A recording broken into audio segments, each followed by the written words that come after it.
El sesmo del Valle del Lozoya o Valdelozoya está localizado al sur de la Sierra de Guadarrama, Allende Sierra, delimitado por los macizos de Peñalara y la Morcuera. 9 núcleos de población con una superficie aproximada de unos 400 kilómetros cuadrados.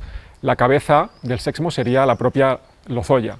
El inicio de su repoblación está documentada en el momento de la Reconquista cristiana en el siglo XI. Sobre todo con la reconquista de Madrid en 1083, Toledo en 1085, la propia Segovia en 1088.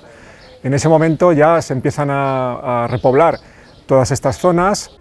El cronista segoviano Diego de Colmenares cuenta que en esta repoblación tuvieron un papel importante los quiñoneros de Segovia. Una milicia de las élites urbanas de la ciudad de Segovia, que en un principio estaba compuesta por 100 caballeros, 100 personas de a caballo, con lanza, que a su vez estaban subdivididas en 4 cuadrillas, digamos, ¿no? En 4 milicias de 25 jinetes cada una.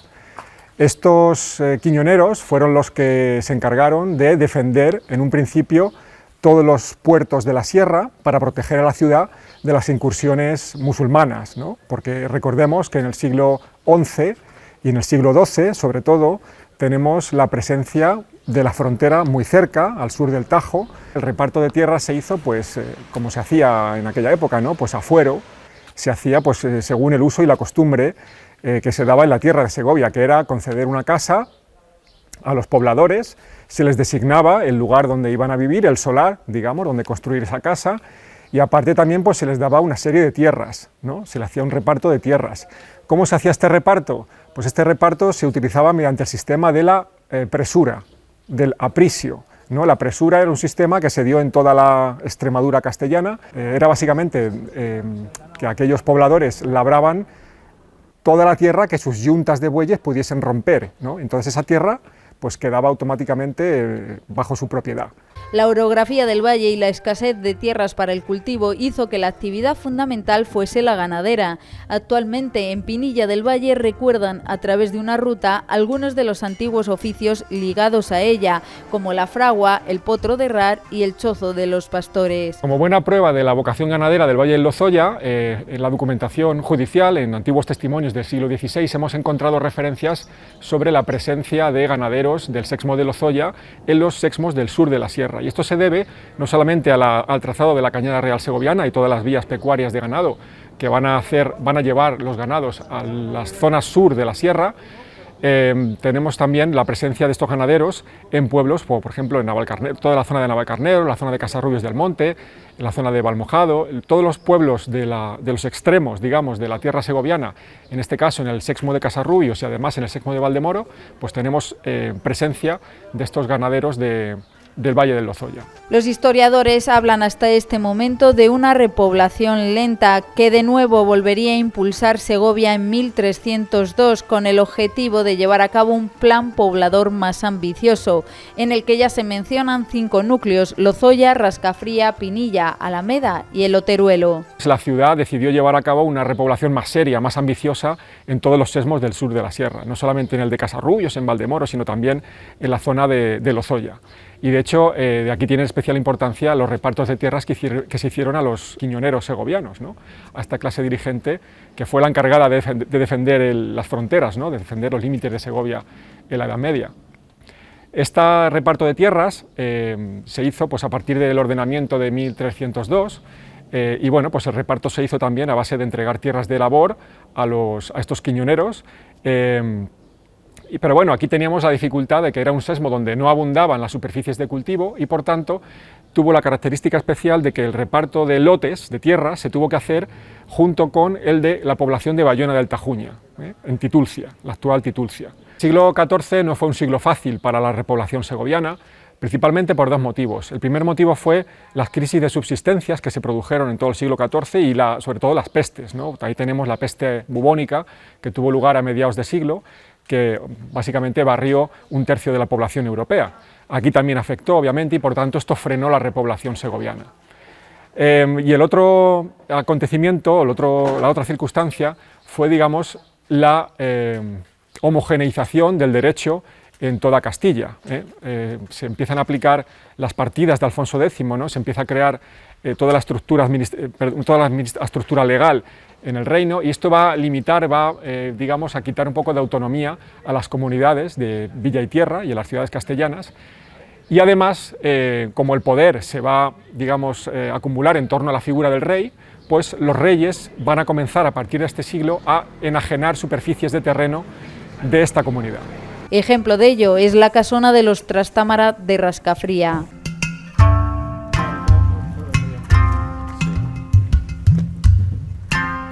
De este momento es el puente del Congosto, también conocido como del Canto o de la Horcajada. Congosto, si lo buscamos en el diccionario, significa desfiladero, precipicio. Aquí vemos que hay un precipicio bastante importante, ¿no?, que hace el río Lozoya, y este puente pues daba acceso al valle del Lozoya. Era uno de los escasos accesos que tenía el valle, sobre todo para la circulación de carros. El camino pasaba por aquí, justo al lado del río Lozoya, cruzaba el puente y ya bajaba hacia todos los pueblos del valle del Lozoya. Hay teorías que dicen que es de origen romano, probablemente sea de origen medieval. Junto al río Lozoya hay todavía restos de numerosos molinos harineros. Es un molino que se llama de cubo, y este tipo de molinos aprovechaban la orografía del terreno para traer las aguas de la parte alta a través de un caz, de una canalización. Se llenaba lo que se llama el cubo, que es un depósito de agua. Este depósito de agua tenía una compuerta abajo y abajo estaba la piedra de moler, ¿no? Entonces esta compuerta se abría, hacía mover la piedra y se molía el cereal. Entonces luego el agua salía después libremente hacia el río, ¿no? Se volvía otra vez al río. Enrique II de Trastámara causaba la primera gran pérdida de territorios en este sesmo, con la fundación en 1390 del monasterio de Santa María del Paular, para lo que segregaría la mejor zona del valle. Es el primer monasterio cartujo de toda Castilla. Este monasterio se funda en 1390 y se funda por el rey Enrique II, llamado el de las Mercedes, Enrique II de Trastámara. Como decíamos antes, la dinastía Trastámara es la famosa dinastía, ¿no?, que comienza a hacer mercedes regias a miembros de la nobleza y a segregar territorios de la comunidad de Segovia. Una de ellas fue la de este monasterio, ¿no? Sobre la base de la ermita de Santa María del Paular, que existía aquí en este mismo lugar, se funda este monasterio cartujo. Un monasterio cartujo que, bueno, pues conforme vaya creciendo va a seguir recibiendo donaciones por parte de los monarcas de la Casa Trastámara. Juan I, Enrique III, Juan II siguieron concediendo privilegios al monasterio, con lo cual el monasterio consiguió un patrimonio muy importante. De hecho, fue uno de los monasterios que tenía una cabaña ganadera bastante grande, ¿no?, en toda Castilla, hasta el punto de que llegó a causar perjuicio a los habitantes del valle, ¿no?, a los habitantes del sesmo de Lozoya, ¿no?, porque la cabaña era tan grande que, bueno, pues que a la hora de usar los aprovechamientos comunales, pues esto causaba perjuicio a los vecinos del valle. Durante el siglo XV se producía un crecimiento demográfico en estas tierras. Con él, la demanda de recursos agrarios aumentaba. Hambre de tierras fundamentalmente por parte de la nobleza, que se reflejó en conflictos en los sesmos del sur, cuyos terrenos trataban de ocupar señores y vasallos de lugares colindantes. Este rollo que hoy luce detrás del ayuntamiento de Lozoya nos habla de otro de los momentos destacados de la historia de este sesmo. Se producía en el siglo XVI, cuando Lozoya se hace villa y se entrega a la familia Montalvo. Un siglo después pasaría a los Suárez de la Concha, familia segoviana. Con los Austrias en 1628, Lozoya es una de las jurisdicciones que se ponen en venta. La compraba Sebastián Suárez de la Concha.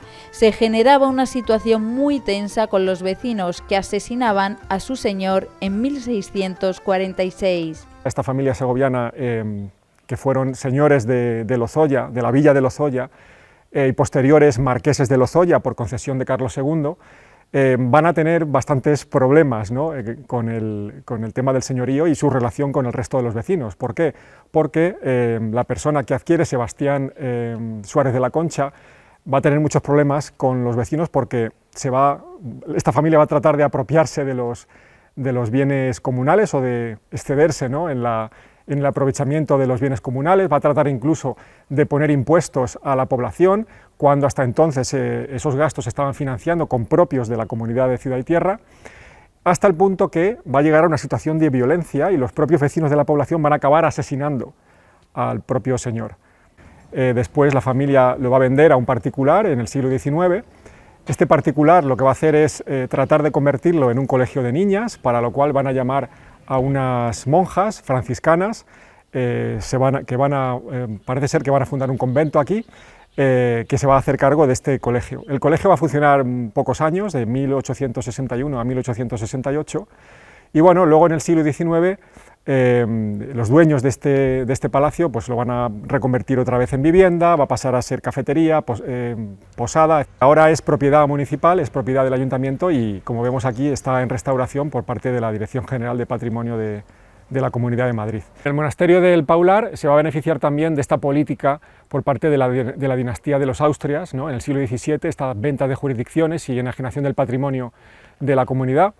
Lo que va a hacer el monasterio, en este caso en 1656, va a tratar de apropiarse de las poblaciones, de 4 poblaciones del Valle del Lozoya, ¿no? De Pinilla, de Leteruelo, de Alameda y de Rascafría. Segovia se va a oponer a esta apropiación, a este intento de compra, y lo que va a intentar es ejercer un derecho de tanteo, es decir, tratar de comprar la propia comunidad o recomprar estos lugares con tal de que no saliesen de su jurisdicción. Lo va a conseguir. Y además, bueno, pues aquellos lugares que sí que se han eximido, como en el caso de Bustarviejo y Canencia, o Lozoya, en este caso, pues van a seguir disfrutando de los aprovechamientos comunales, ¿vale? del uso comunal de los pastos y de la leña y del aprovechamiento forestal. Otro conflicto entre el monasterio del Paular y la comunidad de Segovia tiene que ver con la adquisición por parte de este monasterio del pinar de la Cabeza del Hierro, ¿vale? Este pinar era muy importante y una vez que el monasterio lo compra, la comunidad de Segovia pues obviamente se opone, aunque no consigue que el monasterio deje la propiedad, ¿no? Por tanto, el monasterio se queda con el pinar, pero lo que sí que se consigue a través de una concordia en 1677 es que los vecinos del Valle del Lozoya, del Sexmo del Lozoya, se sigan aprovechando de este pinar en comunidad, siempre y cuando con la condición de que ayuden en caso de que el monasterio sufra un incendio. Un monasterio que llegaba a su mayor esplendor en el siglo XVIII y que llegó a contar con un molino en el que se hacía papel. En él dicen que se imprimía la primera edición del Quijote, de 1605. El Puente del Perdón, que era la vía de acceso de los monjes del Paular hacia un batán que ellos tenían en la zona de aquí del río Lozoya, que era un molino de papel. Y curiosamente este molino de papel fue el que produjo el papel para una de las primeras ediciones del Quijote publicadas en 1605 en Madrid. El puente que vemos hoy en día es un puente del siglo XVIII, pero parece ser que hubo un puente anterior de origen medieval, probablemente edificado en el siglo XIV, que con las crecidas del río y con su deterioro pues hizo que al final se tuviera que derribar y construir este nuevo puente. Debe su nombre a la aplicación de justicia en el Valle del Lozoya. Parece ser que los reos, cuando eran enjuiciados por parte de las autoridades locales, seguían este camino que subía hacia el puerto de Cotos, hacia lo que se llamaba la Casa de la Horca, donde allí serían ejecutados. Si el tribunal decidía que el preso, o que el reo en este caso era inocente, podía tomar el camino del puente a mano izquierda, y lo cual significaba que era perdonado, ¿no? y podía marcharse. En cambio, si era custodiado por el alguacil, camino hacia arriba, pues significaba que el reo iba a ser condenado y ejecutado. Con la llegada de los regímenes liberales en el siglo XIX se va a producir la desamortización civil y eclesiástica. La primera fue la desamortización eclesiástica, que supuso la exclaustración de los monjes del Paular y la venta de todas sus propiedades, entre ellas el pinar de la Cabeza del Hierro, que fue comprado por un particular en 1839 y en 1840 fue vendido a la sociedad belga. La sociedad belga tuvo este pinar hasta hace prácticamente nada, hasta el año 2021, que ha sido comprado por el Estado español. Luego llegó la desamortización civil, que fue la desamortización de Madoz, ¿no? A mediados del siglo XIX.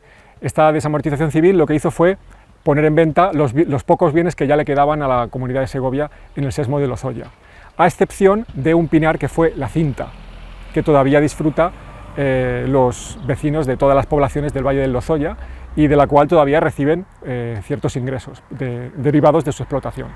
El Museo Etnográfico de las Hermanas Miñambres actualmente recuerda el pasado segoviano de esta zona, que con la división provincial de 1833 pasó a ser madrileña, pero que sigue compartiendo rasgos comunes en folclore y tradiciones. Toda la ropa importante que hemos encontrado por toda esta zona la procedencia siempre es segoviana, bien por abuelos, abuelas, porque el tema es que la gente de aquí se casaba, la mayoría iban a Segovia a buscar la novia, bien por el trato del ganado, por lo que fuera, pero se han casado mucho con gente de Segovia.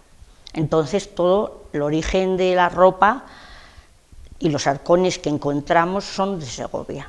Hay una asociación tradicional de música tradicional y entonces sí, esa viste como con los refajos como Segovia, y hay muchos que ahora los han reproducido y es de lo que hemos encontrado de esta zona.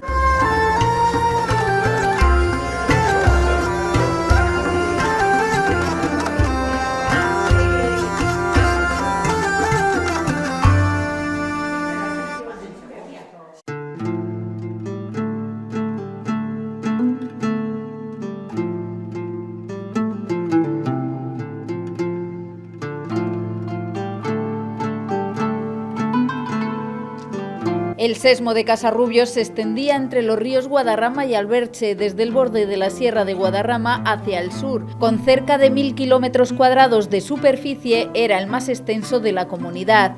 Para hablar de su nacimiento nos remontamos al siglo XI y su poblamiento estuvo directamente ligado a la actividad ganadera, en concreto a la trashumancia. A lo largo de estas vías principales, de las que podríamos citar tres, una sería la vía romana de la Calzadilla, que va por la ribera del Guadarrama, otra sería la cañada real segoviana y la cañada, un ramal de la Leonesa, que entraría por el puerto de Malagón, y la central sería una vía de suministro que es lo que se llama el carril del Tirabuey, ¿vale? Que es un carril que iría por en medio del monte, saliendo de Casarrubios, el monte de Casarrubios, iría hasta Navalcarnero, Brunete, y llegaría pues a juntarse con el resto de vías para luego ir hasta la Fuenfría. Entonces, siguiendo ese esquema reticular, pues se van a establecer una serie de ventas y de alberguerías de pastores y asentamientos estacionales, principalmente de pastores, que luego es lo que va a dar lugar a las futuras poblaciones del Sexmo. Un siglo después, Alfonso VII concede a la Iglesia de Segovia el territorio de la antigua ciudad islámica de Calatalifa y otorgaba un fuero especial a esta zona. Concretamente en el año 1136. En ese año el rey Alfonso VII le concede todo el antiguo alfoz que tuvo la ciudad islámica de Calatalifa. Calatalifa es un despoblado que está hoy en día sobre las terrazas del río Guadarrama en el término municipal de Villaviciosa de Odón, hoy en Madrid. Entonces el rey le da todo el alfoz antiguo que tuvo la ciudad islámica de Calatalifa. Entonces podríamos decir que buena parte de lo que es de la extensión geográfica que hoy es el Sexmo de Casarrubios se corresponde con el antiguo alfoz de la ciudad islámica de Calatalifa. Esta donación se hace a la Iglesia segoviana. Parece ser que no es capaz de repoblar en condiciones el territorio y lo que hacen es transferir o hacer un trueque con el obispo segoviano de este territorio al concejo de la ciudad.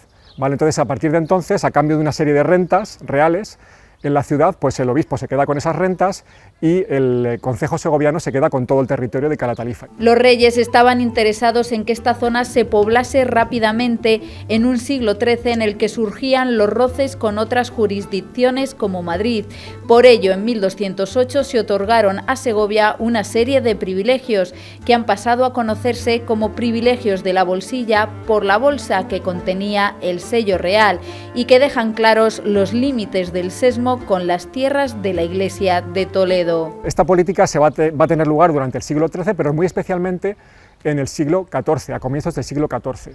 Para poblar, ¿qué es lo que van a hacer? Pues un reparto de tierras. Se van a repartir una serie de tierras a las élites segovianas, caballeros, dueñas, doncellas, escuderos, y este reparto va a consistir en la entrega de una serie de heredades. Esta gente va a labrar las tierras y a cambio pues, de que mantengan un caballo y que a cambio de una serie de condiciones, de que ayuden al rey. Los primeros vecinos de Casarrubios se documentan en 1216. El Casarrubeus nace en unas ruinas, en unas antiguas casas de origen romano-musulmán, que después de la Reconquista es repoblado por pastores y gentes venidas de Segovia. Segovia fue la ciudad que nos repobló. Entonces eso de Casarrubeus, que es el casar rojo, pues puede venir por dos acepciones. Una de aquellos antiguos moradores que posiblemente vinieran en las cruzadas al auxilio de la Reconquista, que venían de Centro Europa, la Casa de los Rubios. O bien también podría ser por el tejado de esas casas que aún quedaban, romano-musulmanas, el color de las tejas. Entonces se les conocía por eso de el casar o descansadero, alberguía de pastores, el casar rubeus, que castellanizado pasó a Casarrubios. Junto a la actividad ganadera, los habitantes del sesmo de Casarrubios contaron con tierras muy fértiles que les posibilitaron la producción, entre otros cultivos, de vid. El oficio de la ganadería era muy importante. Casarrubios del Monte, por ejemplo, en el siglo XVI ya tenía una feria de ganado, que duraba 4 días. También tenía un mercado franco, que se celebraba creo que todos los jueves. Y luego en el siglo XVIII se mencionan una cabaña bastante importante de ganado lanar, ganado churro. En cuanto a la agricultura, tenemos un terreno bastante feraz, bastante cultivable, y por tanto esto da pie a que se cultiven quiñones, de ahí la palabra quiñoneros. Todavía existe en esta zona la palabra quiñón, que hace referencia a una tierra de cereal, una tierra bastante grande que tiene buena producción de cereal.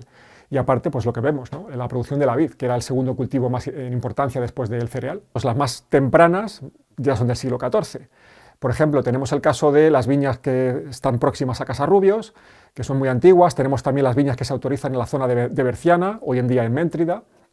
Y por supuesto tenemos todas las viñas de la zona de Valmojado. Hoy en día pues vemos un ejemplo, que es esta cueva, ¿no? Lo que vemos aquí es lo que llaman capillas, ¿no? Que se utilizan para incrustar en ellas las tinajas que van a almacenar el vino. Esto se excavaba a pico, porque se aprovechaba que era una zona fácilmente excavable, ¿no? Porque es una zona arenosa, y era relativamente fácil hacerlo en los inviernos, cuando las labores agrícolas no se podían hacer por culpa de la climatología. Se metían en la cueva a excavarla. El caso de Valmojado, que en los años 90 del siglo XX se hizo un inventario de cuevas, porque se producían hundimientos, y bueno, aunque no estaban todas las que eran, pero se inventariaron 87 cuevas, para que os hagáis una idea de la dedicación y de la cultura del vino, ¿no?, que tenemos en esta zona. La ubicación de Casarrubios, en la parte más lejana y límite del sesmo y de la comunidad, hizo que las intrusiones y usurpaciones señoriales sobre este territorio fueran frecuentes. Desde un momento muy temprano, desde el siglo XIII y en el XIV y luego en el XV, pues este sesmo va a sufrir un proceso de señorialización o de depredación, es decir, estos señores colindantes van a estar interesados en depredar esas zonas de pasto, y va a ser una constante. Entonces la ciudad de Segovia va a estar peleando constantemente en evitar que se produzca ese fenómeno. De hecho, en 1331 se segrega el núcleo de Casarrubios. Es un punto y aparte en su historia. Se pierde la población cabeza del sesmo, aunque la villa sigue conservando el fuero segoviano. Es el rey Alfonso XI el que concede o quita de Segovia a Casarrubios, que era su principal su cabeza. Por reconocerle como rey, pues le va a dar el señorío de Casarrubios en 1331, aunque sí que es cierto que esa segregación va a ser parcial, porque únicamente se segrega lo que es el núcleo urbano, que los habitantes del lugar van a seguir disfrutando en comunidad de los recursos que ofrece el sur, los recursos agrarios, ¿no? El siglo XV fue clave en la historia de este sesmo, porque los señores de Casarrubios, propietarios del núcleo de población, trataban a toda costa de usurpar los terrenos cercanos, aprovechando la debilidad de la corona en este momento. Según llegamos al siglo XV y aumenta la población, y aumenta este interés de la nobleza de obtener rentas, pues tenemos una dinastía como es la dinastía de los Trastámara en el siglo XV, empezando por Juan II y Enrique IV, pues que va a aplicar una serie de políticas para ganarse favores. Es la llamada política de las regalías de la dinastía Trastámara, que va a hacer que, pues a cambio de estos favores, estos reyes concedan zonas de realengo a estos señores comarcanos. Entonces, uno de estos señores va a ser el señor de Casarrubios, ¿vale? Entonces el rey pues le va a conceder una serie de privilegios, y entre estos privilegios va a ser el asumir una zona, una mojonera, que ya va a ser una mojonera separada de Segovia. Esto obviamente va a afectar a los usos comunales, ¿no? Porque aquí en esta zona tenemos a ganaderos segovianos que vienen en invierno a invernar, y tenemos a vecinos comarcanos que se están aprovechando de las tierras indistintamente, sin ningún problema. Pero claro, esta acotación de un término separado para Casarrubios del Monte que se va a producir en 1467 con la asunción de una mojonera, la llamada mojonera del almirante don Fadrique. Era un momento de inestabilidad y conflicto entre los partidarios de Enrique IV y los que se posicionaron con su hermanastro, el infante don Alfonso. El señor de Casarrubios aprovecha la farsa de Ávila, el momento en el que la nobleza entroniza a Alfonso, para ganar territorios. Don Fadrique Enríquez, que es almirante de Castilla y señor de Casarrubios, va a aprovechar para asestarle un bocado importante a Segovia. A pesar de que los reyes católicos aprobaron una normativa judicial, como fueron la que se aprobó en las Cortes de Toledo en 1480, para tratar este tipo de problemas, un proceso judicial basado en los llamados jueces de términos, ¿vale? Es decir, que ahora, a partir de ahora, sea un órgano específico el que regule este tipo de conflictos jurisdiccionales. Vale, entonces los reyes, aunque aprueban este ordenamiento y aunque tratan de poner remedio a esta situación, la política de regalías continúa. De hecho, Isabel la Católica, cuando es declarada sucesora al trono, e incluso antes, su hermano Enrique la deja, siendo todavía infanta, la deja para su dote personal cuando cumple la mayoría de edad, el señorío de Casarrubios con todas sus rentas. Pues obviamente a la princesa o a la infanta en aquel momento lo que le interesa es cobrar esas rentas, ¿vale?, del señorío de Casarrubios. Y esas rentas no van a ser solo derivadas de los impuestos, de las alcabalas, ¿no? También van a ser rentas ganaderas. Isabel se pensaba que iba a casarse con un príncipe extranjero y se iba a ir fuera del reino, y en cuanto se fuera, ese señorío iba a volver otra vez a Segovia, o iba a volver otra vez al rey. Pero la situación, como hemos visto, no fue así. Y por tanto, pues el señorío de Casarrubios acabó siendo una moneda de cambio, ¿vale?, para distintos señores. Uno de ellos fue Gonzalo Chacón, don Gonzalo Chacón, mayordomo mayor de Isabel la Católica, que ya conocía a Casarrubios porque había sido administrador de la infanta cuando era señora. Pues obviamente cuando la reina después le da el señorío, pues a Gonzalo Chacón lo que le interesa es defender esa frontera que habíamos hablado antes, de esa línea, esa mojonera del almirante a costa de Segovia. En la actualidad, este municipio, que da nombre al Sesmo, sigue reivindicando su pertenencia a pesar de que han pasado más de 6 siglos desde su salida del mismo. El Sesmo de Casarrubios, desde Santa María de la Alameda hasta la villa de Casarrubios, que es la raya con la bailía de Olmos, y entre los dos ríos, las cuencas del Guadarrama y del Alberche, pues ese Sesmo, el Sesmo de Casarrubios, la cabecera es este pueblo, la villa y pueblo de Casarrubios del Monte. La cabeza del Sesmo pasaría a ser Robledo de Chavela, algo que está constatado a partir del siglo XV. Robledo de Chavela era la localidad más importante del Sesmo, porque así aparece en las derramas que la ciudad de Segovia hacía para, por ejemplo, ciertos mantenimientos que hacía de murallas de la ciudad,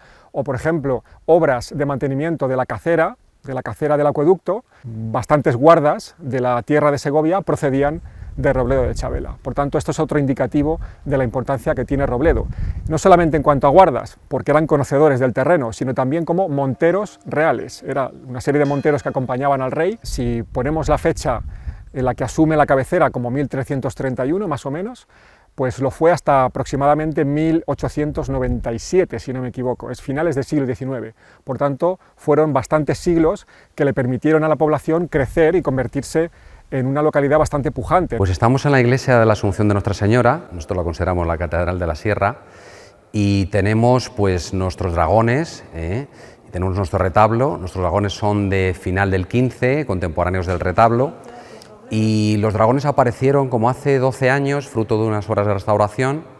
Estaban ocultos bajo una capa de cal, no sabemos en qué fecha los taparían, pero la verdad es que es una verdadera joya, nuestras 75 imágenes de dragones y nuestro retablo. Muy orgullosos de nuestros orígenes segovianos. Todavía tenemos apellidos segovianos como Segovia, de Pedraza, y bueno, reivindicamos nuestros orígenes. Hasta este siglo XV, las reuniones de este sesmo se realizaban en Perales de Milla. Ya entre el siglo XVI y XVIII se llevaban a cabo en esta, la ermita de Navahonda. Incluso Carlos de Lecea lo comenta, de que aquí tenían lugar periódicamente las reuniones anuales de los pueblos. Y aquí es donde se dirimían todos los asuntos concernientes a la tierra de Segovia, la parte del sur del Sesmo de Casarrubios. De hecho, aquí tenemos constancia en el archivo de la ciudad de Segovia de los últimos documentos donde constan, firmados por escribano público, escribano del Sexmo y secretario del Ayuntamiento de Robledo, los arrendamientos de la bellota de toda la zona sur del Sexmo de Casarrubios. Es decir, todos estos montes que nos rodean eran zona de arrendamiento de bellotas, de leña, de pastos, etcétera, etcétera. Con motivo de la construcción del monasterio de San Lorenzo, Felipe II aparta a El Escorial de la jurisdicción segoviana en el siglo XVI. Dado que se ha construido el monasterio, que se está construyendo el monasterio, no quiere Felipe II que ninguna autoridad segoviana intervenga en la administración del espacio que él va a construir. Y entonces, en consecuencia de eso, lo que hace es que el Escorial lo convierte en villa.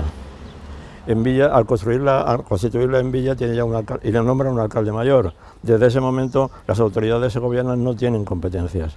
Pero lo que ocurre es que sí deja que el Escorial participe de los bienes comunales y de los derechos de usufructo de los alíjares y de las propiedades comunales.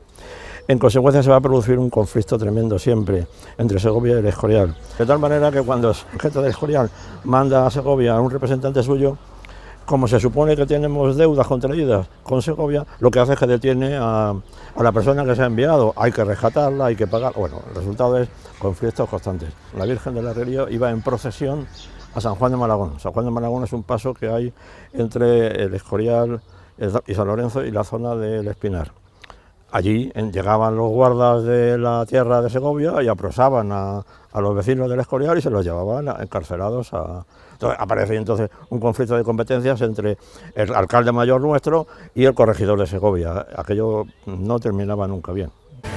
La situación no mejoraría en los siglos XVII y XVIII, seguirían las pérdidas de territorios, porque para sufragar las guerras, los austrias venden jurisdicciones bien a señores o a los propios pueblos, que lograrían así su independencia. La comunidad sigue su lucha jurídica contra estas usurpaciones, a las que suman la acción física, comienzan a ubicar mojones para delimitar, por ejemplo, los alijares. La corona, en parte, beneficia o propicia esta depredación.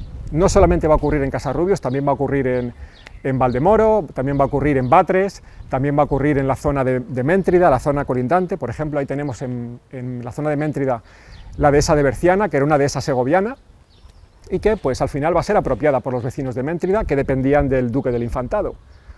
El remate llegaba en el siglo XIX con las revoluciones liberales y las desamortizaciones, nuevas pérdidas para este sesmo y una división provincial que dificultaba aún más la situación. En 1894 la comunidad decide expulsar al sesmo, acusan a los sesmeros de Casarrubios de ocultar las propiedades con las que cuentan. Un acuerdo hace que 5 años después este vuelva a la comunidad, aunque no al completo y ya con el Escorial como cabeza. El Escorial y sus ciudadanos, me incluyo, estamos muy orgullosos de pertenecer al sesmo de Casarrubios y tener las tradiciones segovianas. Seguimos con nuestra dulzaina, nuestro tamboril, las jotas segovianas. Incluso el traje regional es el traje segoviano. Este pasado segoviano se sigue manteniendo vivo en numerosas tradiciones de este territorio, como la fiesta del Cordero de Valmojado y el paloteo en la romería de Berciana, en Méntrida.